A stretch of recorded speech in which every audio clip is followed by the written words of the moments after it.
Hello दोस्तों, आप लोगों का स्वागत है हमारे इस चैनल पर। और आज भी हम आयु से संबंधित, जैसे मैंने लास्ट वीडियो बनाई थी आयु से संबंधित, वैसे ये वाली वीडियो भी आयु से संबंधित और डिफरेंट क्वेश्चन इसमें फिर आपको मिलने वाले हैं। जैसे कि आप लोगों ने पिछले लास्ट वीडियो में देखा था, बहुत ही अलग कॉन्सेप्ट के साथ पूरे क्वेश्चन जो एग्जाम में पूछे गए वैसे थे। तो दोस्तों इस वीडियो में भी आयु से संबंधित कुछ एग्जाम क्वेश्चन हैं जो आपके लिए बहुत हेल्पफुल रहने वाले हैं। तो आइए आज हम पूरी वीडियो देखिएगा हमारे साथ। तो मैं दीपेश आपको आज आयु से संबंधित क्वेश्चन कराने वाले हैं। तो देखिएगा दोस्तों, यहाँ अध्यापक 3 विद्यार्थियों की औसत आयु 20 है। तो भाई यहाँ देखिएगा क्वेश्चन समझिएगा, 3 विद्यार्थी और एक अध्यापक यानी कितने हो गए 4, उनकी औसत आयु 20 है। यदि 3 विद्यार्थियों की आयु, तीनों विद्यार्थियों की आयु कैसी है, समान है, तो विद्यार्थी की आयु और अध्यापक की आयु के बीच का अंतर कितना है, 20 वर्ष है। तो बताइएगा अध्यापक की आयु कितनी है। तो पहले तो हम चारों का योग निकाल लेते हैं कि योग कितना है। तो भाई अगर औसत 20 दिया है तो चारों का योग कितना होगा, 80 होगा। फिर बोला है तीनों विद्यार्थियों की आयु समान है, तो हमने देख लिया कि भाई एक विद्यार्थी है, उनकी आयु कितनी मान ली अपन ने, x, ठीक है। और जो अध्यापक की आयु है तो वो अध्यापक की आयु क्या मान ली अपन ने दोस्तों, y मान ली, ठीक है। अब उन्होंने बोला है कि भाई जो एक विद्यार्थी है और अध्यापक के बीच की आयु का अंतर 20 वर्ष है, यानी आप लिख सकते हो दोस्तों कि x + 20 बराबर y। दोनों के बीच का अंतर कितना है, 20। तो भाई अध्यापक जो रहेंगे वो बड़े रहेंगे, लेकिन मुझे इक्वेशन बराबर करनी है, जो 20 बड़े हैं वो अपन ने बच्चे में जोड़ दिए तो इक्वेशन बराबर आ गई। तो इसे कर सकता हूं दोस्तों मैं, x - y बराबर 20, इक्वेशन फर्स्ट होगी।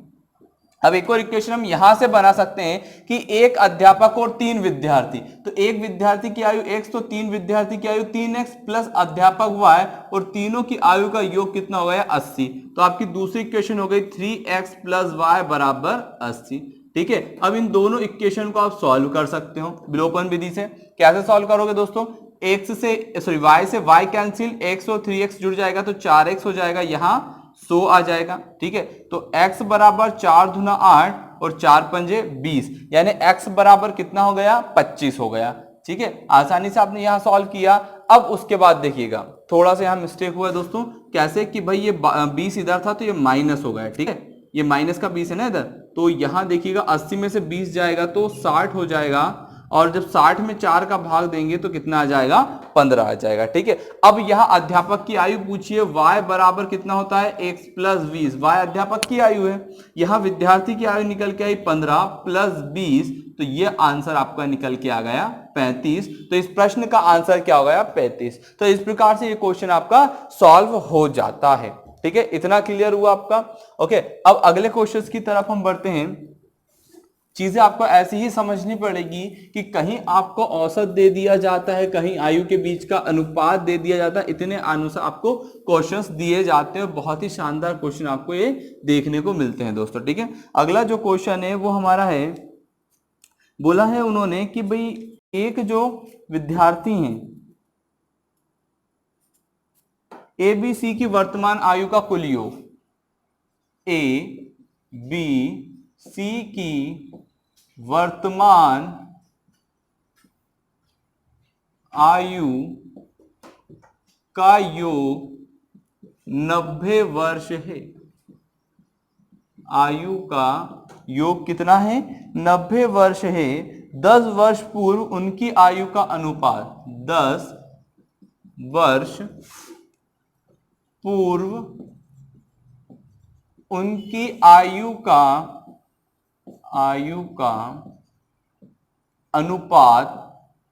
अनुपात हमको दिया गया है 1:2:3 होता है, 1:2:3 होता है। तो C की वर्तमान आयु क्या होगी, C की वर्तमान आयु पूछिए दोस्तों। ये जितने भी क्वेश्चन मैं आपको करवा रहा हूं ये पूरे आपके मध्य प्रदेश की परीक्षाओं में पूछे गए प्रश्न हैं, ठीक है। तो बहुत ध्यान से आप इनको पढ़िएगा। एबीसी की वर्तमान आयु का योग 90 वर्ष है, वर्तमान का, ठीक है। ए बी और सी, अनुपात दिया है 1:2:3। ये कब का है, 10 वर्ष पूर्व का। तो दोस्तों याद रखिएगा, जिसमें रेशो होते हैं, जिसमें अनुपात होते हैं, वही चीज हमें लानी पड़ती है। लेकिन जो 90 दिया वो वर्तमान का और अनुपात दिया 10 वर्ष पूर्व का। तो हम क्या करें भाई, 3 लोग हैं, ए है, बी है, सी, तो मुझे भी 10 वर्ष पूर्व ही जाना पड़ेगा। तो 10 वर्ष पूर्व के लिए सब में से कितना कितना माइनस होगा, 10 10 माइनस होगा, यानी टोटल कितना माइनस होगा, 30 माइनस होगा। तो अगर मैं यह कह सकता हूं कि अगर वर्तमान में तीनों की आयु का योग 90 वर्ष है तो 10 वर्ष पूर्व इनकी आयु का योग क्या रहा होगा, तो 90 में से 30 घटा दीजिएगा, कितना रहा होगा, 60 रहा होगा, है ना।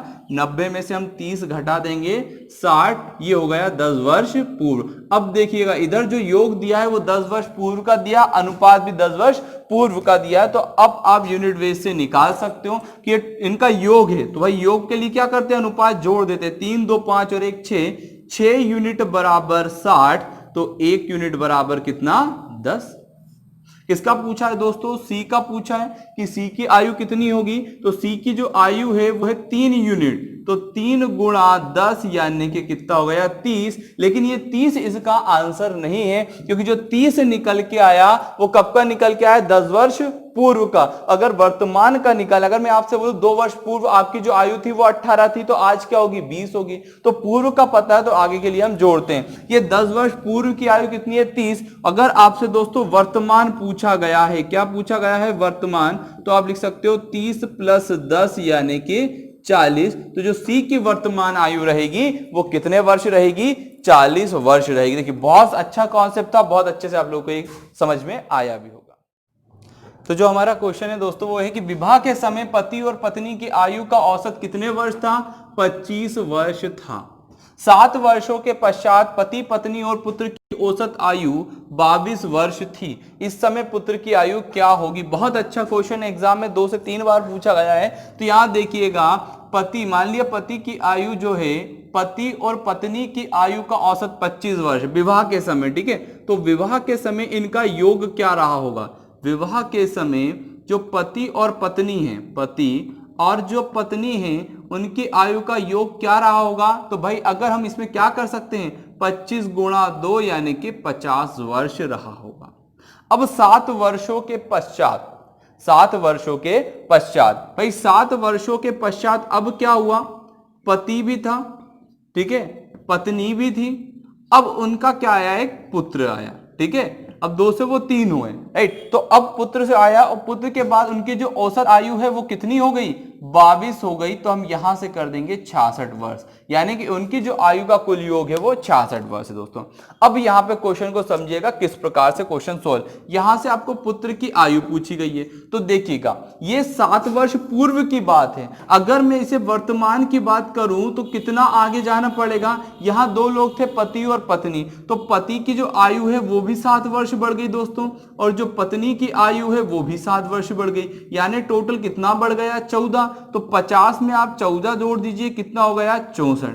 तो दोनों की आयु का कुल योग विवाह के 7वां पश्चात कितना हो गया है, 64 हो गया है। तो एक्स्ट्रा कितना आ रहा है, 66। तो 66 में से 64 गया, बचा कितना, 2। तो ये जो 2 आ रहा है वो किसकी आयु है दोस्तों, पुत्र की आयु। तो यहां बहुत क्लियर हुआ कि पति और पत्नी की आयु का औसत 25 था, टोटल 50 हो गया। लेकिन 7 वर्ष बाद जब उनके यहां पुत्र हुआ, ठीक है, तो 7 वर्ष पश्चात जब पुत्र है तो तीनों की आयु का औसत 22 है, जो टोटल है वो कितना हो गया, 66 हो गया। तो देखिएगा अब उन्होंने बोला कि भाई 7 वर्ष बाद की बात कहिए तो पति भी 7 वर्ष आगे हो जाएगा, पत्नी भी हो जाएगी, तो टोटल 14। तो 50 और 14 कितना हो गया था, 64। एक्स्ट्रा में कितना गया, 2। तो वही पुत्र की आयु है, वही क्या हो गया दोस्तों, पुत्र की आयु है। तो आप ये क्वेश्चन को अच्छे से समझ सकते हैं, ठीक है। अगले क्वेश्चन की तरफ बढ़ेंगे। जो हमारा अगला क्वेश्चन है वो देखिएगा कि मेरे चचेरे भाई, मेरे चचेरे भाई की आयु मेरे से दुगनी है, मेरे से क्या है, दुगनी है। मेरे चचेरे भाई की आयु मेरी आयु की दुगनी है यदि हमारी आयु का अंतर, यदि हमारे आयु के मध्य अंतर, आयु के मध्य अंतर 20 वर्ष का हो। कितने वर्ष का हो, 20 वर्ष का हो। तो बताइएगा मेरी आयु क्या होगी। तो मेरी आयु क्या होगी ये पूछा गया। दोस्तों देखिएगा मेरे चचेरे भाई की आयु मेरी आयु की दुगनी है। अगर मैंने बोला कि मेरी आयु x है तो चचेरे जो भाई हैं उनकी आयु कितनी हो जाएगी, दुगनी, यानी 2x। दोनों के बीच का अंतर 20 है, 2x माइनस एक्स बराबर कितना हो गया, 20। x माइनस करेंगे तो x आ जाएगा 20, यानी कि मेरी आयु कितनी हो जाएगी, मेरी आयु हो जाएगी दोस्तों 20 वर्ष हो जाएगी। तो ये हमारे क्वेश्चन का बहुत ही इजीली तरीके से आंसर होगा। ठीक है, अगले क्वेश्चन की तरफ हम बढ़ेंगे। अगला जो क्वेश्चन है दोस्तों वो है हमारा कि 4 वर्ष पूर्व, ठीक है, अगर पूरे में अलग अलग तरीके का क्वेश्चन करवा रहा हूं ताकि आपको प्रैक्टिस अच्छे से हो सके। ठीक है, 4 वर्ष पूर्व ए व बी की आयु का अनुपात 11:14 है। ठीक है, ये दे रखा है कि 11:14 है, तथा 4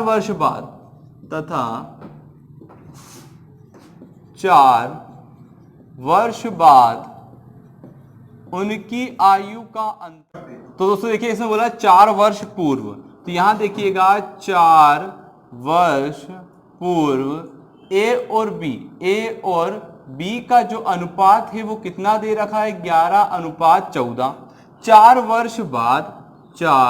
वर्ष बाद उनकी जो आयु का अनुपात है वो कितना दे रखा है, 13:16 दे रखा है। तो अब देखिएगा क्या इनके बीच का जो डिफरेंस है वो इक्वल हो रहा है। तो देखिएगा यहां भी डिफरेंस 2 है, यहां भी डिफरेंस 2 है, तो आपको लिख लेना है 2 यूनिट। जब पूर्व और बाद होता है तो वो जुड़ जाते हैं, यानी 4 और 4 कितना हो गया, 8, यानी कि 1 यूनिट बराबर 4 हो गया। ठीक है, क्या बोला है, एक की आयु बोली है। तो देखिएगा 4 वर्ष पूर्व ए की आयु, जो 4 वर्ष पूर्व ए की आयु है वो कितने यूनिट के बराबर है, 11 यूनिट के बराबर है। तो दोस्तों आप मुझे बताइएगा कि अगर 11 यूनिट के बराबर 1 यूनिट बराबर 4 होता है तो 11 यूनिट बराबर कितना हो जाएगा, 44 वर्ष हो जाएगा। लेकिन ये कब की आयु निकली है, ये निकली है 4 वर्ष पूर्व की, और हमें क्या चाहिए, हमें चाहिए वर्तमान। अगर मैं आपसे बोलूं कि 2 वर्ष पहले आपकी आयु 18 थी तो आज क्या होगी, तो आप बोलोगे सर 20 होगी। क्यों, क्योंकि 2 वर्ष पहले की थी और आज की चाहिए तो 2 जुड़ जाएगी। ये कब का दे रखा है, 4 वर्ष पूर्व का दे रखा है, और अगर मुझे वर्तमान चाहिए तो 4 जुड़ जाएगा और आंसर कितना आ जाएगा, 48 हो जाएगा। तो ये रहा हमारे क्वेश्चंस का आंसर। तो ऐसे क्वेश्चन ही आपको एग्जाम में मिलेंगे, ये सिर्फ आपके लिए एक प्रैक्टिस के काम में आने वाले हैं दोस्तों। ठीक है, तो आज की वीडियो में इतना ही, कल हम और महत्वपूर्ण क्वेश्चन के साथ आपसे मिलेंगे। आज के लिए इतना ही, धन्यवाद, जय हिंद।